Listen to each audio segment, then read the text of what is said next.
우리 복음의 흐름이라고 하는 말씀을 살펴보겠습니다.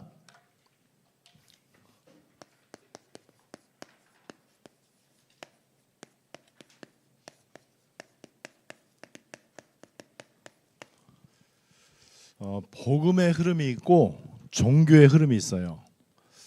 다른 말로는 언약의 흐름이 있고 비언약의 흐름이 있습니다. 우리는 이 흐름을 잘 타야 돼요.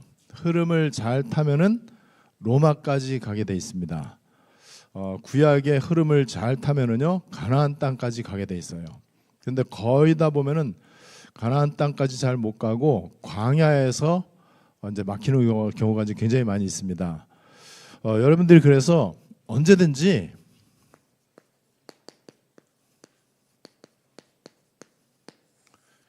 이거를 누려야 돼요. 그리스도를 그냥 안다 정도가 아니고 누구나 다 아는 거는 비밀이 아니잖아요. 그래서 우리가 비밀이라고 하는 단어를 굳이 쓰는데 그리스도는 하나님의 비밀이에요.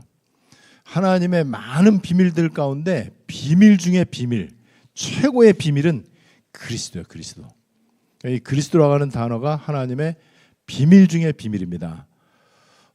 그래서 이거는 웬만해 갖고 대충 신앙생활 하거나 그냥 그럭저럭 그냥 교회만 다니는 사람, 그런 사람은 알 수가 없어요. 비밀이기 때문에. 이 그리스도가 하나님의 비밀인데 그리스도를 잘 모르면은요 하나님의 비밀 속으로 들어가지를 못해요. 그러면 결국에는 내 수준을 벗어나지를 못한단 말이죠. 이 그리스도의 비밀을 실제 누릴 수 있어야 되고, 제가 기도도 비밀이라고 하는 단어를 좀 쓰겠습니다. 무당도 기도해요. 중들도 기도하고요. 불신자도 기도하고 우상 숭배자도 기도합니다. 교회 다니는 사람이라면은 누구든지 다 기도가 중요하다는 것을 알고 있습니다. 모든 종교에는 공통적으로 기도가 다 있어요. 그런데 여기서 기도의 비밀이라고 했습니다. 그 말은 그런 기도하고 틀린 것이다. 이 기도의 비밀을 알아야 돼요. 그래서 여러분들이 이 기도의 비밀과 그리스도의 비밀을 알면은요, 그러면 자연스럽게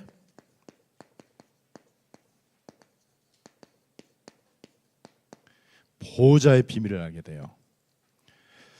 이거 하나님의 비밀이죠. 하나님 계시는 곳이 보호자잖아요. 성삼위 하나님께서 계시는 보호자의 비밀. 요거를 알면은 어떤 일이 일어나느냐? 이 비밀을 알면은요, 그러면은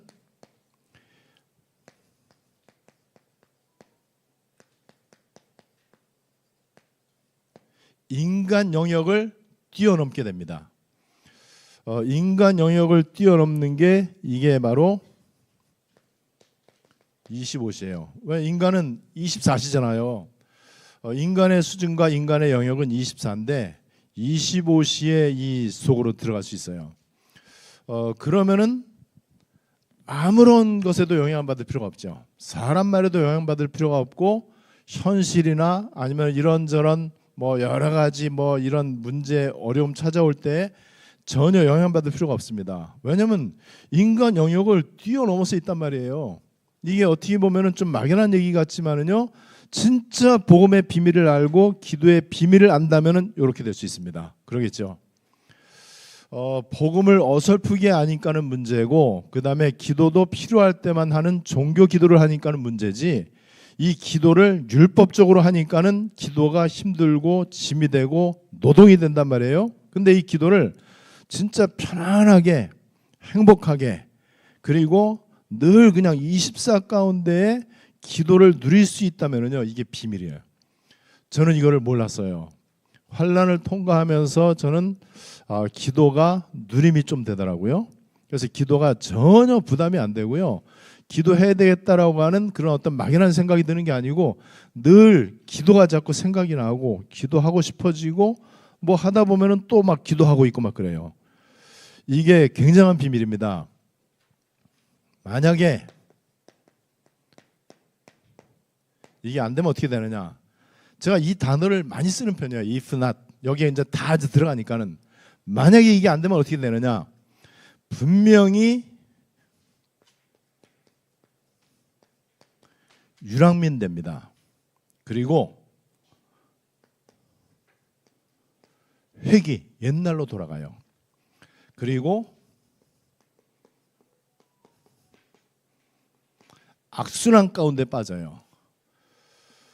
여러분 이게 지금 실제적인 이제 모습들이잖아요. 유랑민과 회귀와 악순환.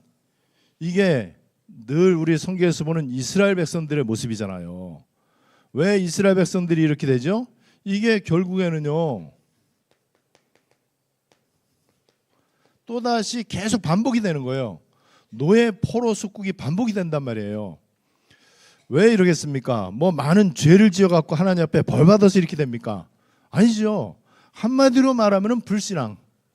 뭐가 불신앙입니까? 막 부정적인 얘기하는 것도 불신앙이죠. 남 욕하고 비방하는 것도 불신앙이죠. 뭐 기도 안 하고 경건생활 안 하고 뭐 예배 빼먹고 다 불신앙이죠. 그런데 진짜 중요한 불신앙은요, 복음 모르는 거예요. 이게 복음을 모르면은요, 아무리 믿음이 좋은 천사 모습을 하고 있어도 그게 불신앙이에요. 그죠? 내가 믿는 예수님이 그리스도라는 사실을 몰라. 알아도 머리로 알아. 알긴 알아도 대강 알아. 또 다른 거하고 섞여 있어. 그럼 복음을 아는 게 아니죠. 복음을 진짜 안다면은요, 섞을 수가 없어요. 다른 거를. 다른 거 섞으면 섞을수록 아무리 좋은 것도 복음을 손상시킵니다. 그죠? 그래서 그리스도로 완전 끝을 내는 걸 말해요. 자, 이렇게 되니까는 결국에는 어떻게 되느냐? 여러분, 애굽을 한자 말로 이제 이렇게 쓰는데, 이 애굽에서 나오는 게 출이야, 출애굽했단 말이에요. 출애굽, 엑소더스인 거예요. 출애굽. 그런데 출애굽했다가, 이건 중국말 한자 말이 아니고 중국말 이 귀자를 이제 이 간체로 쓴 거거든요. 그래서 귀자, 귀국한다 할 때 그 귀자 돌아간다는 거거든요.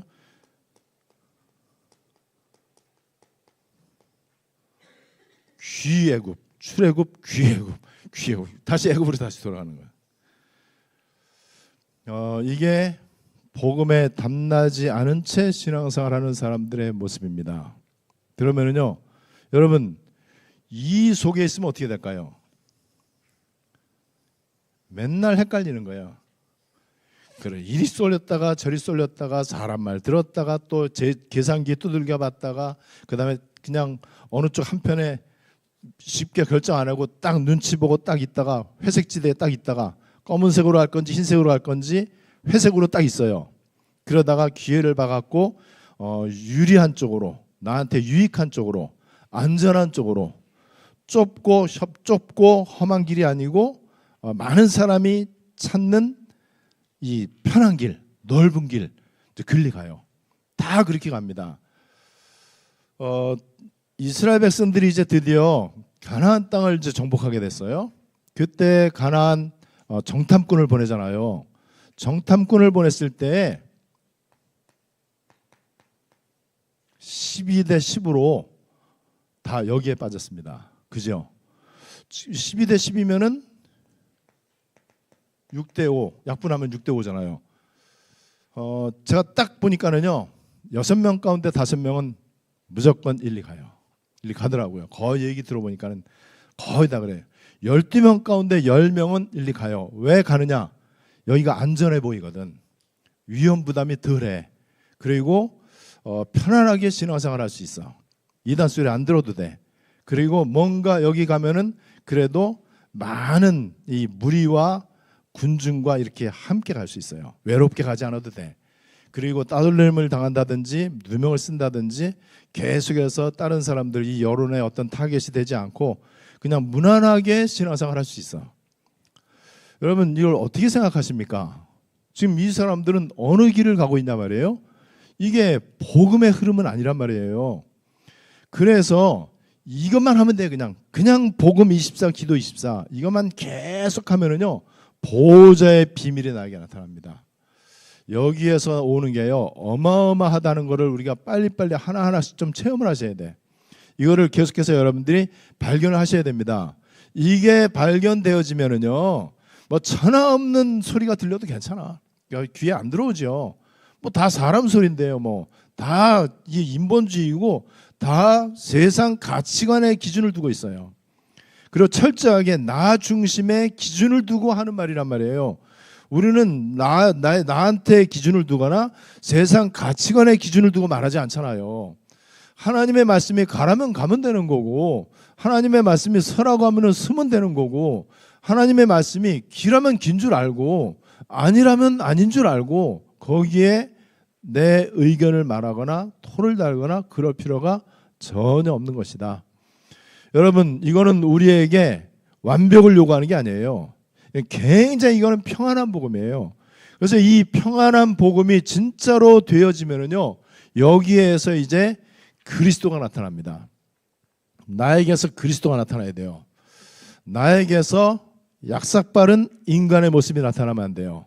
와, 기회를 되게 잘 잡는구나.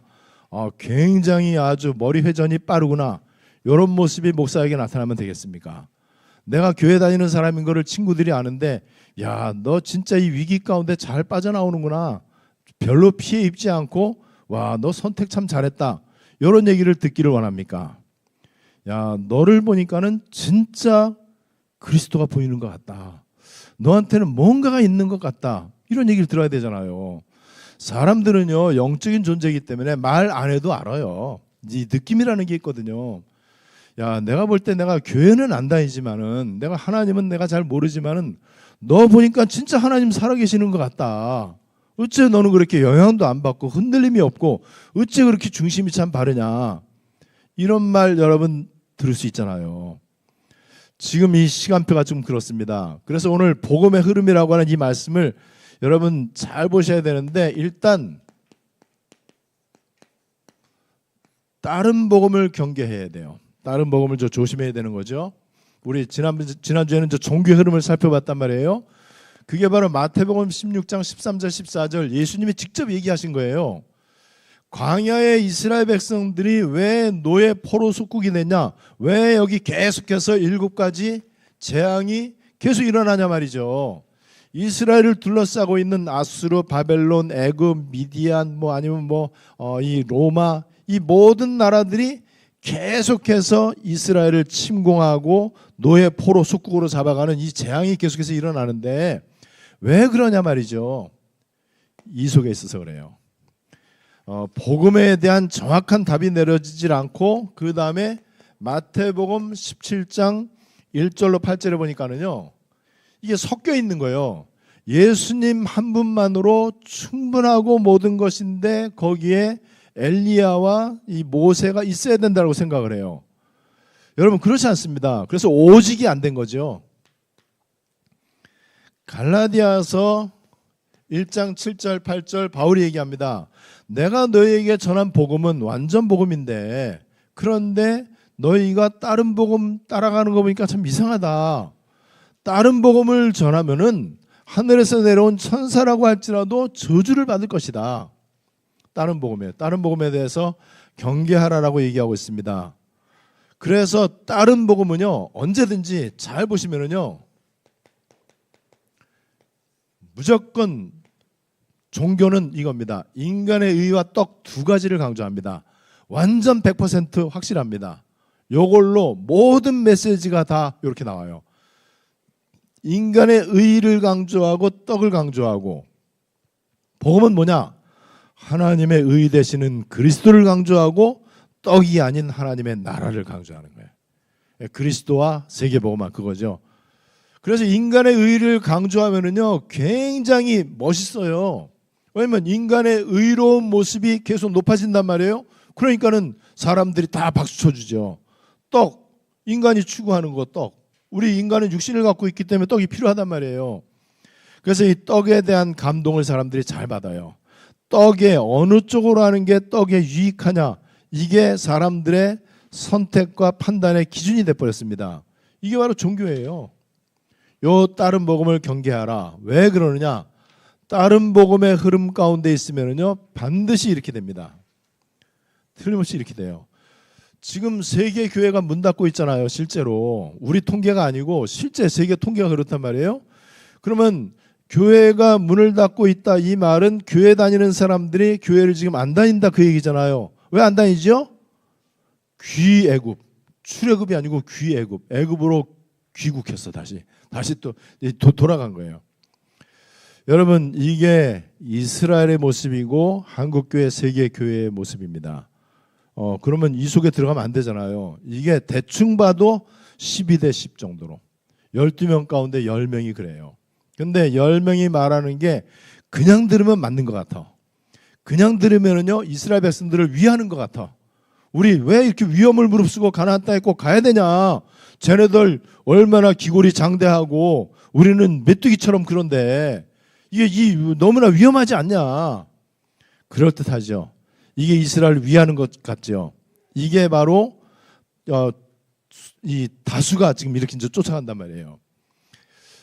이 말이 그럴듯했는데 이스라엘 전체 공동체는요, 완전 통곡으로 바뀌었어요.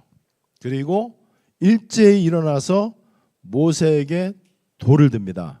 그리고 애굽으로 돌아가자라고 이렇게 이제 선포를 합니다.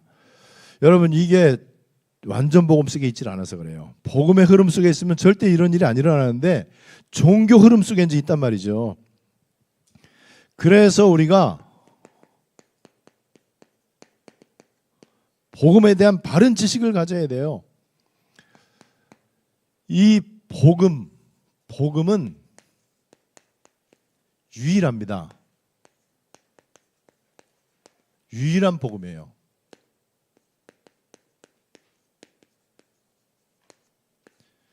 굿뉴스입니다. 인간에게 유일한 굿뉴스는 어떤 것이냐? 이걸 이제 바르게 알아야 된단 말이죠.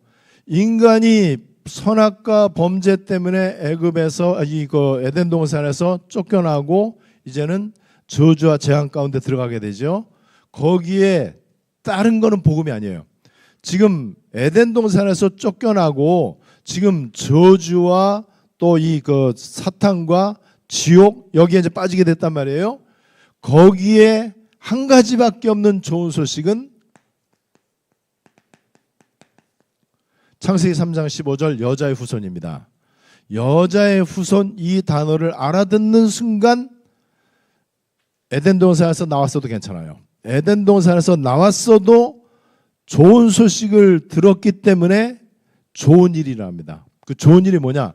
에덴에서 나왔어도 에덴의 축복을 누릴 수 있어요. 얼마든지 그럴 수 있는 거죠. 창세기 3장 21절에 하나님이 그들을 위해서 가죽옷을 지어 입히니라. 피 흘려 죽는 걸 말하죠. 짐승이 피 흘려 죽어야만 가죽옷이 나오잖아요. 그래서 내가 죄 문제를 해결할 수 없고 저주와 재앙을 해결할 수 없는데 짐승이 피 흘려 죽음으로 내 죄의 수치를 덮어줄 수 있었던 것처럼 예수님의 죽으심과 부활을 통해서 내가 구원받는다. 이게 복음이에요. 이 구약의 중요한 복음 이사야 7장 14절 처녀가 잉태하여 아들을 낳을 것이요 그 이름을 임마누엘이라 하리라. 여기 보면은 동정녀의 탄생 그걸 이제 얘기하고 있잖아요. 이게 바로 여자의 후손이죠. 이 여자의 후손 동정녀 마리아에게서 났다. 이게요 굉장한 비밀이잖아요. 이거는 초과학이란 말이에요. 이거는 과학으로 설명할 수 없는 거예요. 성령으로 잉태됐기 때문에 하나님이 직접 역사하신 것이기 때문에 이거를 이 복음을 바르게 알아야 되는 거죠. 그래서 구약은 그림자고 모형이고 예언입니다. 그렇다면은 여기에 실체가 있다는 걸 알아야 되죠. 그래서 구약의 인물들, 구약의 사건들, 구약의 이스라엘의 이 역사, 이 모든 것들은 전부 오실 메시아 복음 그리고 그리스도에 대한 모형이고 그림자고 예언이다. 그러면 여러분 구약 성경을 볼 때도 그렇게 봐야 돼요. 그 관점으로 봐야 됩니다. 구약 성경은 메시아를 보내주겠다고 하는 하나님의 약속의 말씀이다. 오실 메시아 구약 성경의 주제. 신약 성경은 우리 주님께서 약속하신 대로 메시아가 오셨다. 그분이 바로 예수님이고 예수가 하신 일이 그리스도다. 이게 신약의 이제 주제입니다. 성경을 우리가 이제 이렇게 봐야 된다는 거죠. 그래서 이게 진짜로 이해가 되면은요, 모든 것을 그리스도의 관점으로 볼 수 있어요. 모든 것을 복음과 전도의 관점으로 해석할 수 있습니다. 여러분들에게 일어나는 모든 문제 사건들, 교회적인 일이라든지 그다음에 시대적인 일들, 심지어는 국가적인 일들, 이 모든 것들을 복음과 전도의 관점에서 바르게 보면은요, 굉장히 바르게 해석을 할 수 있어요. 왜 이런 일이 일어났는지, 이런 큰 어려움 가운데 하나님의 계획이 무엇인지를 볼 수 있는데, 하나님의 계획은 무조건 복음과 전도잖아요. 성경 말씀이 하나님의 언약인데 하나님 말씀 언약의 핵심이 바로 복음과 전도예요. 그리스도와 하나님 나라라고 하는 거죠. 이게 여러분 여기에 대해서 정확하게 이제 알아야 된다는 거죠. 그렇다면은 구약에 이런저런 사건이 많이 일어나잖아요. 구약에 뭐 별의별 얘기가 다 나오잖아요. 그거를 그 사건 그 자체적인 교훈으로만 볼 게 아니고 그 사건이 바로 그리스도를 예표한다는 것을 여러분들 보셔야 돼요. 구약의 이스라엘 백성들이 왜 노예, 포로, 전쟁, 속국의 악순환이 계속됐느냐, 이거를 복음과 전도 관점에서 보면은요 정확히 볼 수 있잖아요. 왜 그렇게 이 야곱이 고난을 당하고 다윗이 고난을 당하고 요셉이 그 억울한 누명을 쓰고 왜 그렇게 됐느냐, 복음과 전도 언약의 성취를 위해서. 그러면 해석이 이제 잘 된단 말이죠. 이 복음에 대해서 바르게 이제 알아야 되는 거죠. 그래서 이 언약의 성취로 오신 그분이 바로 예수님이시고, 이 예수님은 구약에 예언되어진 메시아 그 약속이 성취되어진 거죠. 그 예수님 하신 일이 바로 마태복음 1장 21절로 23절, 우리 성탄절날 늘 보는 그 말씀이잖아요. 아들을 낳으리니 이름을 예수라 하라. 이는 그가 자기 백성을 저희 죄에서 구원할 자임이라. 구원자. 그리고 이는 선지자로 하신 말씀을 이루려 하심이니. 그러면서 이 구원자 그리고 임마누엘을 얘기하죠. 친히 징조로 일러 가라사대 처녀가 잉태하여 아들을 낳을 것이요 그 이름을 임마누엘이라 하리라. 그리고 이 예수님이 마태복음 16장 15절 16절 베드로가 고백한 대로 예수님은 그리스도의 일을 하셨습니다. 예수가 구원자고 임마누엘로 오셨고 그리스도이시고, 그래서 예수님은 모든 문제 해결자고 예수님은 모든 것이고, 이 복음을 누리는 것, 이게 바로 이게 신앙이고 삶이에요. 어떻게 누리느냐? 모든 문제 해결자다.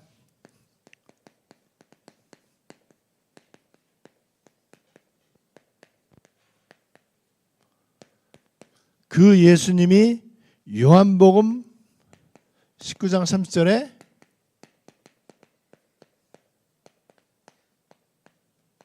다 끝났다, 다 마쳤다, It is finished. 골로새 2장 3절, 로마서 8장 32절, 그리스도 그 안에는 모든 것이 감추어져 있다. 그래서 이것을 실제로 이제는 확인하고 발견하고 체험하는 것, 요게 바로 누림이에요. 누림은 제가 말씀을 많이 드린 것처럼 어떤 것에도 영향받지 않는 상태, 요게 누림이라고 그랬어요. 이렇게 제대로 내가 복음을 알고, 복음을 이제 제대로 아는 게 중요하죠. 그래서 하나님은 워낙 교회를 다니면서도 복음을 잘 모르니까는 이 복음을 제대로 알도록 하나님은 30년 동안 우리를 훈련시키셨어요.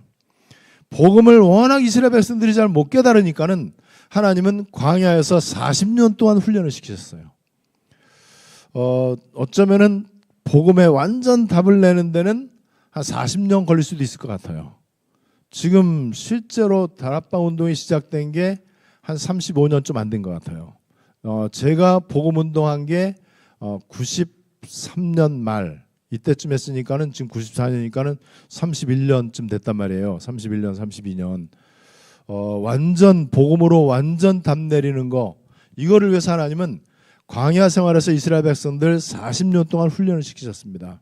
그래서 거기에서 제대로 복음에 답난 사람만 가나안 땅 들어갑니다. 다시 말하면은 안디옥 시간표 가운데 들어가고 이제 로마까지 이제 가게 되는 거죠. 자, 이렇게 되면은요, 진짜 다른 복음이 아니고 섞인 복음이 아니고 그래서 이런 악순환 가운데 있는 게 아니고 이 복음의 흐름 가운데 있으면은요 반드시 어떤 일이 일어나느냐 여기에서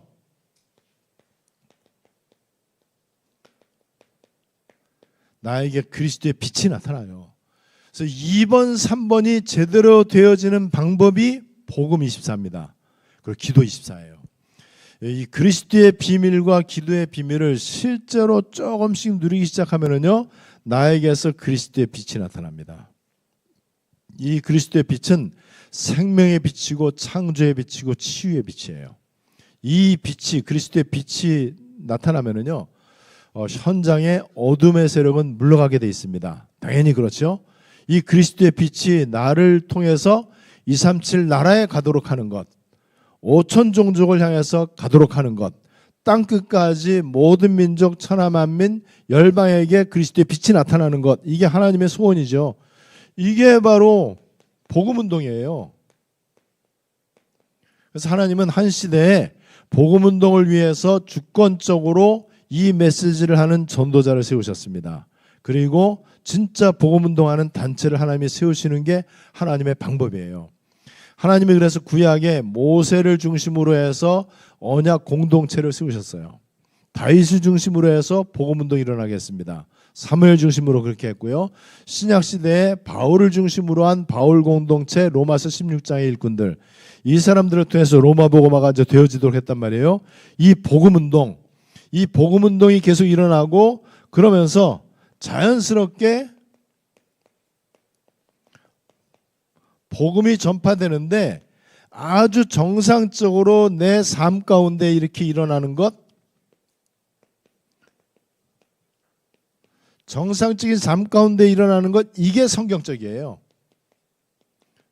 이상하게 특별하게 세상을 떠나고 세상과 담을 쌓고 집 나가고 다니던 회사 때려치고 아니에요. 뭐 신비 방법이나 아니면은 뭐 이 세상을 부인하거나 아니면 산에서 음악 찍고 있거나 아니 뭐 흰옷 입고 뭐 예수님 재림을 기다린다든지 아니에요. 지극히 정상적으로. 왜냐하면은 우리 잘 알잖아요. 내가 있는 곳이 성교지, 그죠? 내가 하나님의 교회, 하나님의 성전, 내가 하고 있는 일이 세계복음화의 방법. 그럼 내가 진짜 복음 속에 들어간다. 그러면 나 자신이 보좌화의 축복 가운데 들어가잖아요. 나 자신이 보좌화의 비밀 가운데 들어가면은 내 가정이 보좌화 가운데 들어가. 내 업이 보좌화 되어진단 말이에요. 내 직장 현장에 보좌화 하나님 나라의 일이 일어나요. 25시의 일이 일어난단 말이죠. 그래서 우리는 이것을 전도자의 삶이라고 하는데 저는 전도자의 삶을 이렇게 정의를 내리고 싶어요. 전도자의 삶, 뭘 하든지 상관없어요. 복음 24, 기도 24. 이 전도자의 삶을 통해서 자연스럽게 사도행전 1장 8절, 마태복음 24장 14절, 그리고 the end, 그제야 끝이 오리라. 우리는 지금 이 흐름 속에 있습니다. 전에는 진짜 우리 많이 왔다 갔다 했어요. 헷갈릴 때도 되게 많았고요. 그러니까 늘 염려 걱정이 떠나지를 않고 교회 다니면서도 확신이 없고 인본주의 되게 많이 써야 되고, 그죠? 그리고 기도도 부담되고 전도는 더 부담되고, 교회를 다니긴 다니는데 그냥 좀 하나님 앞에 벌 받을까 봐 교회 다니고, 또 열심히 내가 신앙생활하고 이렇게 교회 잘 섬겨야 복을 받는다라고 하는 기복주의 비슷하게, 뭐 아니면 그거 해야 된다라고 하는 율법주의 비슷하게, 이런 식으로 신앙생활 하다 보니까는 이게 이제 우리의 모습이었단 말이에요. 이 성경에 있는 이스라엘 백성들의 모습이 내 모습이야. 이러다가 이제 뭐 출애굽을 어떻게 한 것 같긴 한데 또 애굽으로 다시 그냥 귀국해버려요. 여러분, 이게 지금 세계교회 현실입니다. 근데 우리가 말씀 운동을 하고 복음 운동을 한다고 하면서도 또 이 모습이 나타나면 안 되잖아요. 그래서 이 가운데 끝까지 가는 남은 자, 굉장히 축복된 단어잖아요. 그래야 순례자의 길이 열리고 정복을 할 수 있어요. 오직이 되어진 사람이죠. 오직이 돼야 유일성 재창조 이게 이제 일어나잖아요. 그래서 이것을 계속해서 내가 이제 누리는 게 3 오늘, 3 집중, 3 세팅 그렇게 되면 3 응답을 받잖아요. 자연스럽게 3이라고 하는 숫자는 24를 말한다고 보면 돼요. 내가 하루에 3번 하나님께 집중한다. 24 하나님 바라볼 수 있어요. 내가 하루 3끼 식사를 아주 맛있게 잘 먹는다. 그러면 24 밥 먹는 거하고 똑같은 거잖아요. 우리가 뭔가를 하루에 3번 생각한다. 그러면 그거는 거의 중독된 사람들. 우리 테니스 좋아하는 사람들이 하루 3번 이상 테니스 생각나. 그러면 테니스 24가 돼가고 있는 거예요. 여러분 이렇게 해서 지금 우리는 그것만 그냥 편안하게 지금 하면 돼요. 오늘 복음의 흐름이라고 하는 말씀을 살펴봤습니다. 여기에 제일 중요한 거 보호자에 계시는 하나님이 시공초월로 나와 함께 계십니다. 요거를 딱 빼놓으니까는 별의별 얘기를 다 하는 거예요. 진짜 보호자의 비밀을 알면은요 아무런 할 말이 없어요. 이렇게 해서 25시 하나님 나라의 일이 일어나고 영혼의 작품이 만들어질 줄을 믿습니다. 우리 말씀 붙잡고 한번 합심으로 기도하겠습니다. 복음의 흐름이라고 하는 말씀을 살펴봤는데 우리 지난주에 살펴본 종교의 흐름 우리의 옛날 모습입니다. 이스라엘 백성들의 모습이에요. 지금 어쩌면은 한국교회 세계교회의 모습이라고 해도 비판이 아니고 아마 거의 맞는 말일 것입니다. 그렇다면은 그렇게 악순환 가운데 있는 이 사람들에게 하나님이 천하보다 귀한 영혼을 맡길 수가 없어요. 완전 흑암에 붙잡혀 있고 저주에 묶여 있는 그 땅을 치유하는 것을 이 사람들에게 부탁할 수는 없잖아요. 여기에는 우리의 인격이나 윤리 그다지 중요하지 않습니다. 복음이 있냐 없냐, 나에게서 그리스도가 나타나냐 인간의 의가 나타나냐 이 문제란 말이에요. 우리 복음의 흐름이라고 하는 말씀 붙잡고 우리 합심으로 다 같이 기도하시겠습니다.